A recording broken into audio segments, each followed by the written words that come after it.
The Four Last Things: Death, Judgment, Hell, Heaven, by Father Martin von Koken. Read by John Brandon. Section 21. On the Vile Odors of Hell. In order that nothing may be wanting to the plagues of hell, wherewith the lost souls are tormented, God has in his anger decreed that this horrible prison should be pervaded by an abominable stench, as a punishment for those who, when on earth, have taken excessive delight in the use of choice perfumes. The prophecy of Isaias will thus be fulfilled. Instead of a sweet smell, there shall be a stench. Isaias chapter 3, verse 24. Decaying animal matter emits so horrible an odor that no one likes to go near it. But if we imagine not one tainted carcass, but hundreds of thousands heaped together, the air for miles around would be so infected that it would cause the death of all in the vicinity. Even this stench, however, when compared with the stench of hell, seems as nothing, or rather as a pleasant odor.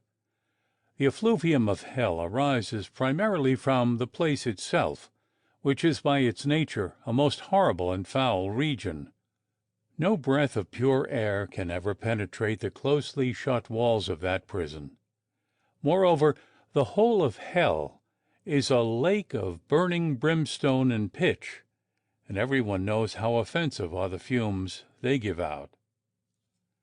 The unbelieving and the abominable, and murderers and whoremongers and sorcerers and idolaters, and all liars shall have their portion in the pool burning with fire and brimstone, which is the second death.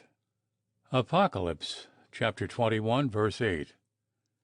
The prophet of the new dispensation here speaks of a pool full of stagnant, foul, stinking water, for which there is no outlet. He adds that this pool is filled with burning brimstone, from which a dense smoke ascends. As he says elsewhere, the smoke of their torments shall ascend up forever and ever. The very bodies of the reprobate are so foul and disgusting that they emit a most offensive odor, worse than any stench in this world. According to St. Bonaventure, the body of a single reprobate would so taint the air on earth as to cause the death of all living beings coming near it. If one single body emits so horrible a stench, what can the exhalation be that rises from many millions of those wretched beings?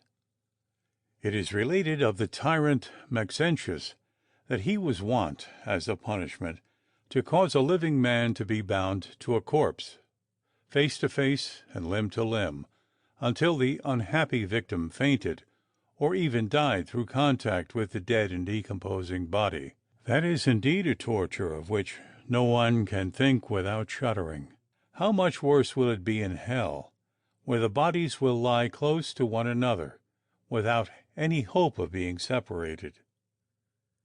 Bad as this stench is, it is greatly increased by the presence of the devils, who naturally are far more offensive to the nostrils than the bodies of the lost. We read in the life of St. Martin that the evil one appeared to him upon one occasion, and the stench that filled the room was so overwhelming that the saint said to himself, "If one single devil has so disgusting an odor, what can the stench be in hell, where there are thousands of devils altogether?" How much suffering this abominable stench must cause to the damned! How it must aggravate their distress and pain!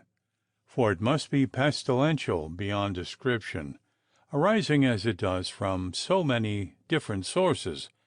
Hell itself, the bodies of the damned, the devils, the worms and reptiles, the fire of pitch and brimstone, each and all of which stink in the nostrils of the lost.